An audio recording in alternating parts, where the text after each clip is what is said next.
So today I have with me TJ Pride Yes. with the Austin Peays University women's track team, and he's going to teach us about how to improve our running. All right. So first off, I have a bunch of questions that I lined up for him. Right? Do shoes matter? Yes, absolutely. Shoes matter a ton. So depending on the type of runner you are and the type of foot that you have, you might need a cushion shoe, you might need a stability shoe, you might need a neutral shoe. Depending on the type of running that you're going to do, you might need one that is better for sprinting, short distance. You might need one that's better for marathons and ultra marathons. So my basketball shoes will not work. No, to play basketball, yes, but to Yes. come out here on the track, they will not do you much good. Okay. So I probably have a lot of people who want to ask, you know those vibrant finger toe shoes? Yes, Yes or no? No. Really? really, no, they're a no-go. They have no support in anything that they do. They're terrible for your feet. Okay. For running purposes. For running purposes, they're I terrible. purchased myself some Vibram shoes and I swore by them, but now I got the expert telling me no, it's a no-go. Okay, so what's your go-to shoe?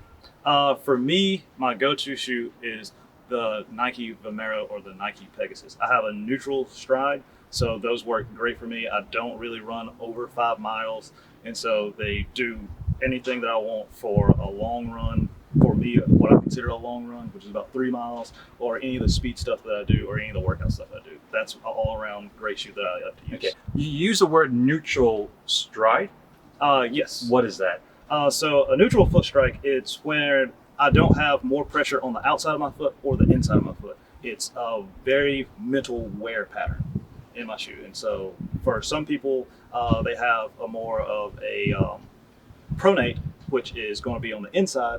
And then some people supinate more, which would be more on the outside. And so depending on which one you are, you'll need a different type of shoe. Mm-hmm. I asked you earlier, how important is your VO2 max? Your VO2 max is pretty important.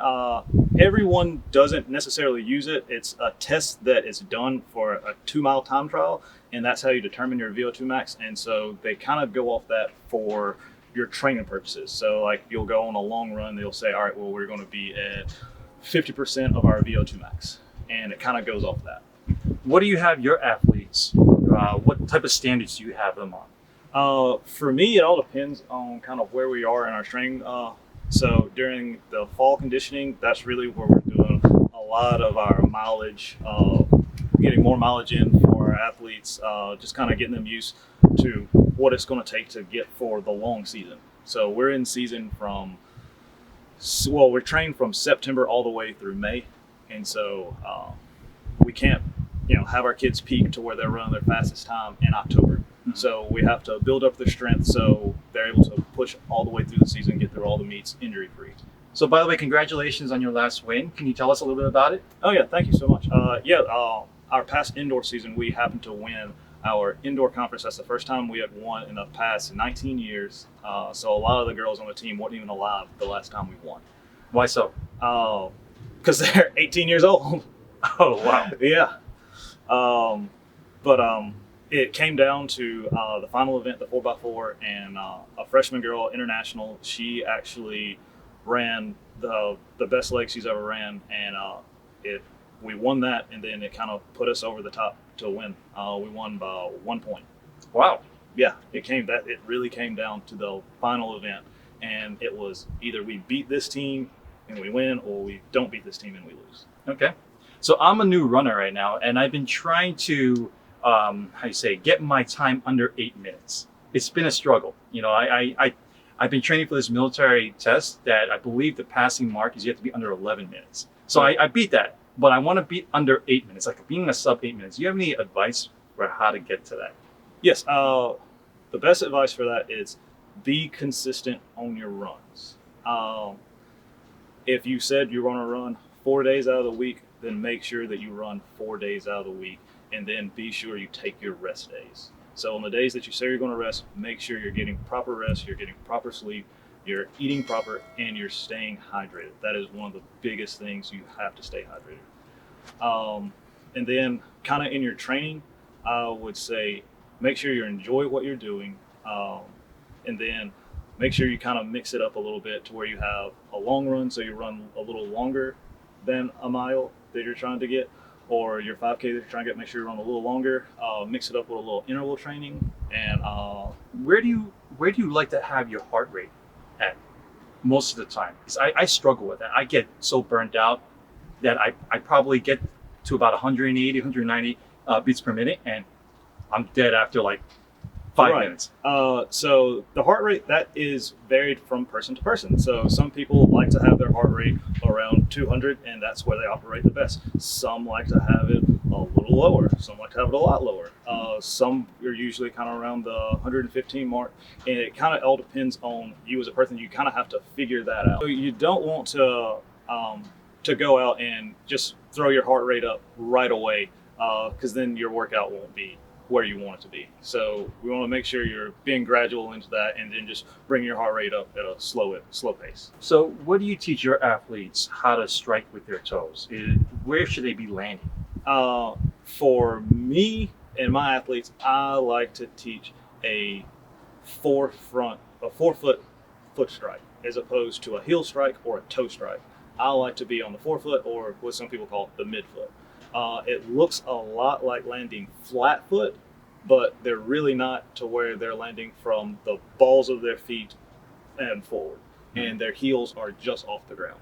I don't particularly coach the heel strike. I feel every time you heel strike, that is a braking motion, and we're trying to slow down. So if you ever see, like on a pair of rollerblades, the brake is on the heel, and then if you ever see a pair of roller skates, the brake is on the toe. So if we're too far on our toes, that's also a braking motion. So That's a good analogy. Yeah.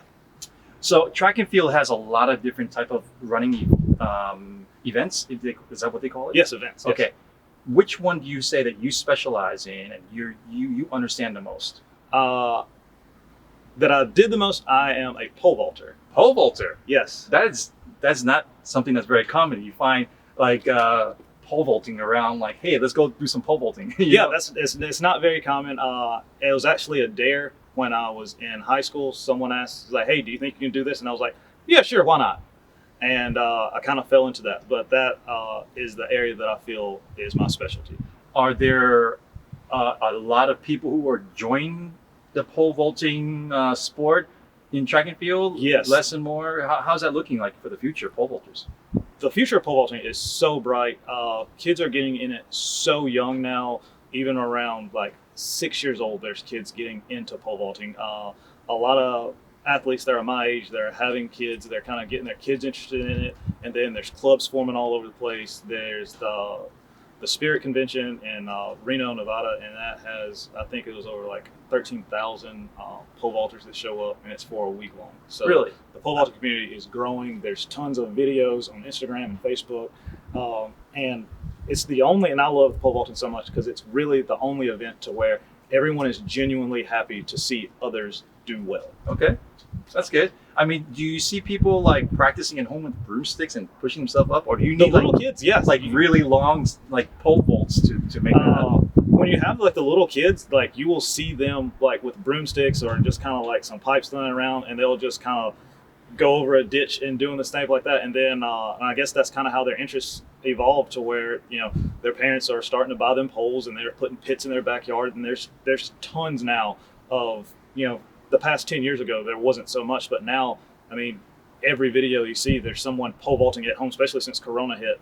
And now there's tons of people that have pole vault pits in their backyard, raised runways, and they're actually getting to pole vault from home without having to come to a university or a full-fledged, you know, track facility. Okay, cool. So a question from one of our Instagram accounts is, I want to run 5 miles and I want to have a pace of 8-minute mile.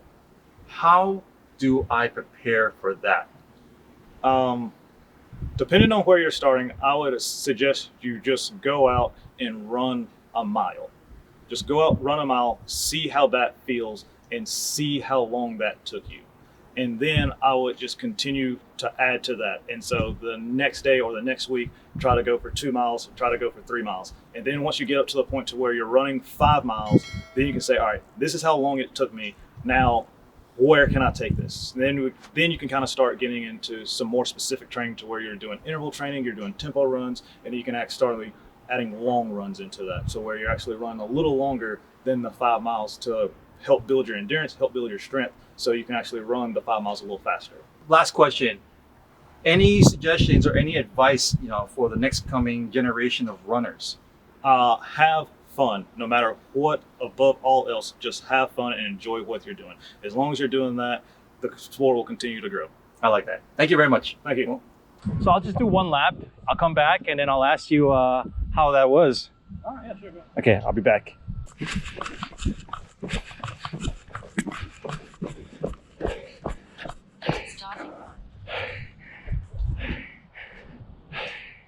not bad. A little stiff.